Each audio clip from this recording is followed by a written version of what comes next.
Eu tenho visto muito o movimento das empresas de tentar estruturar um pouco mais essas trilhas. E eu vejo um investimento alto no desenvolvimento, acreditando que esse desenvolvimento vai ser um dos pilares bases para as pessoas estarem prontas para assumir novas possibilidades quando surgir, né? E aí, quando essas pessoas estão num ambiente assim, que incentiva esse tipo de desenvolvimento e tudo mais, numa empresa que cresce, sempre tem o próximo passo. Agora, numa empresa que não cresce ou numa empresa que é mais estável, eu vejo uma frustração grande das pessoas, porque eles se preparam e não tem oportunidade.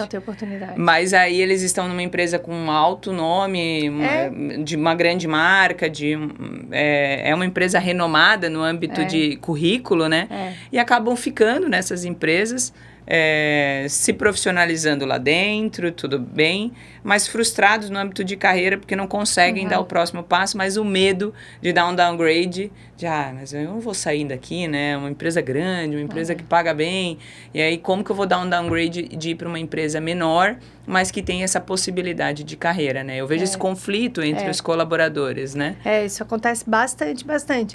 Mas tem muito, né, disso, das escolhas das pessoas, né? E acho que as conversas claras entre RH, liderança e colaborador para entender essas possibilidades é o que vai ajudar nessa transição, nesse processo também, né? E claro, eu digo que a carreira da pessoa.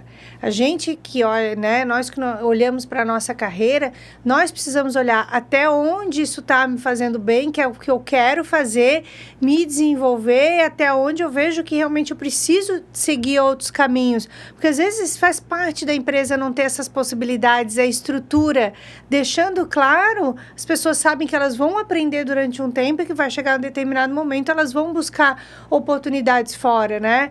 Porque falar de atração e retenção é salário, é cultura, é o desempenho, é criar políticas de variável, né? Desenvolvimento de liderança, conhecimento, desafios, propósito. Tem tanta coisa envolvida para isso que é onde a gente não consegue, né, comprar tudo, né, ganhar todas essas batalhas, né? Então, a empresa tem que deixar claro para que não haja essa frustração, para que mesmo que a pessoa, né, quando chega na empresa, ela consiga entender essa clareza, essa governança, os critérios, para ela poder entender e ficar no caminho que for, porque senão se a gente for atender tudo, né, numa empresa, é complicado. E eu sinto, assim, que a expectativa dos colaboradores é assim, essa empresa, ela não paga muito bem, e ela como se fosse um mantra geral, né? E aí, eu não acredito muito nisso, eu acho que as empresas, elas realmente nunca vão pagar bem para todo mundo, na sua grande maioria, mas tem áreas que são chaves e escolhidas principalmente pela questão estratégica. É uma área estratégica para o negócio, essa a gente precisa investir, aqui tem que estar os talentos, e nessas áreas a gente vai ter uma estratégia de remuneração mais agressiva. Quando você olha esse tipo de estratégia, como que tu vê assim, o conflito de equiparação, o conflito de clima organizacional, assim, o fato desse desalinhamento entre algumas áreas, né? Que eu acredito que para a estratégia da empresa tenha que existir, mas como que isso funciona na prática, assim? Uma vez eu fiz um trabalho, foi super legal, né, de trazer dados para uma empresa de 500 colaboradores de tecnologia, que a gente fez uma reunião para mostrar de onde vieram os dados da tabela da nossa pesquisa salarial. Pela primeira vez eu vi uma empresa olhando para que realmente os colaboradores importassem. Por quê? Porque eles ficavam sempre perguntando de onde veio essa informação? Porque a empresa paga X, por que a nossa está assim? Né? A grama do vizinho sempre é mais verde. Então, sempre estava olhando. O que a gente fez? Mostramos de onde vieram os dados, trazendo credibilidade e confiabilidade na informação. Então, esse já é um primeiro ponto que eu acho extremamente importante, gente. Tem fontes colaborativas que não são válidas para uma tabela salarial. Informações online, informações de WhatsApp soltas não são referências para olhar para a estrutura salarial, e sim uma fonte de uma pesquisa confiável. Então, a partir do momento que a gente fez isso, trouxe essa clareza para todo mundo, quando a empresa entende, né, entendeu que dentro de todas as áreas, para o setor de tecnologia, a área de desenvolvimento, a área que precisa de pessoas mais especialistas, é uma área que a empresa adota uma estratégia mais agressiva, fica mais claro, porque isso não tem problema também, né? Desde que a gente saiba e traga para esse lado racional de que essa área é estratégica e que a gente vai olhar para a retenção das pessoas, uma tabela salarial um pouco mais agressiva lá no terceiro quartil, e os outros estão pagando a mediana do mercado, que é o que o mercado oferece. Entendeu? Isso. Então, é isso que tem que fazer, essa clareza que tem que deixar para que as pessoas entendam. Já fiz projetos em empresas em que a área de atendimento estava lá no primeiro quartil, abaixo da mediana, porque era uma área que naturalmente já tinha rotatividade. O custo da rotatividade, ele era tão alto que era melhor pagar abaixo da mediana, tá? Para que o custo ficasse mais baixo do que enquadrar todo mundo numa mediana, porque continuava tendo turnover por causa da atividade em si, as pessoas não ficavam muito tempo, elas saíam por outros motivos. Então, olha a importância de a gente saber e fazer os cálculos, né? Porque a partir do momento que eu entendo o meu posicionamento, que eu entendo a minha estratégia, que eu faço esses cálculos para ajudar a empresa também a reduzir custos, acaba deixando o processo mais fluido, né? E, claro, com carreira, com possibilidades, ameniza um pouco essa angústia, né, dos colaboradores de que a área X ganha mais, que a área Y, porque, na verdade, é uma estratégia até mais interna da empresa do que realmente dizer para eles onde cada um está posicionado também, né? Claro, claro.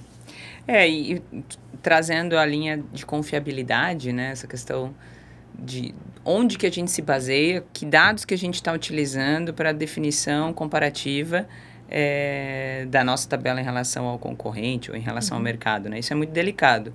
E o mundo, na era de IA que estamos vivendo, né? Parece que todo mundo virou especialista de tudo e todo mundo pode buscar os dados em qualquer lugar. E eu acredito que tem um grande ganho nisso, né? E eu vejo várias empresas num movimento também de utilização de IA para captura de dados, para construção de tabela salarial. Como que tu tem visto esse movimento de usar a IA generativa para a construção desses modelos, assim? Tá. E os cuidados, né, principalmente, que a gente tem que ter. Eu ia falar primeiro dos cuidados, né? Porque, assim, quando tu bota, né, qualquer ferramenta de IA generativa, coloca lá, por favor, me traga a referência do salário X. Ele vai trazer de sites, tá? Não sei se eu posso dizer quais são os sites. Glassdoor, essas coisas. Pode dizer? Pode. Tá. Então, vou voltar aqui a pergunta. Então, quando a empresa, ela coloca, né? Uma pessoa coloca lá numa IA generativa. Quero uma referência do salário de analista de departamento pessoal. Vai aparecer sites de Indeed, Glassdoor, às vezes Cato, Vagas. O que são essas referências? Elas são referências de salários colaborativas, de pretensão salarial de candidatos ou de valor de salário de vagas, que estão lá públicas para todo mundo. O que isso quer dizer? Quer dizer que quando a gente olha para uma pesquisa salarial, ela tem uma metodologia que é o tratamento estatístico dos dados. Então, dando um exemplo, eu tenho uma amostra, eu tenho 10 empresas, cada uma tem 10 pessoas, então eu tenho uma quantidade de informações salariais de 100 pessoas. Só que eu tenho uma variação de R$1.000 a R$10.000 para um salário de analista de departamento pessoal. Uma referência estatística corta esses outliers. Ele tira os salários que estão muito fora pelo cálculo de desvio padrão e os que estão muito baixos. Então, eu vou ficar com uma referência de 3 a 7 mil. Que aí eu divido entre primeiro quartil, mediana, terceiro quartil. Esta é uma amostra confiável. Quando eu olho para esses sites, eu não sei. Não teve tratamento estatístico, está todo mundo lá numa média, e se tem alguém com salário muito alto, puxou tudo para cima. Eu não tenho recorte do meu segmento, eu não tenho recorte da minha abrangência, tá?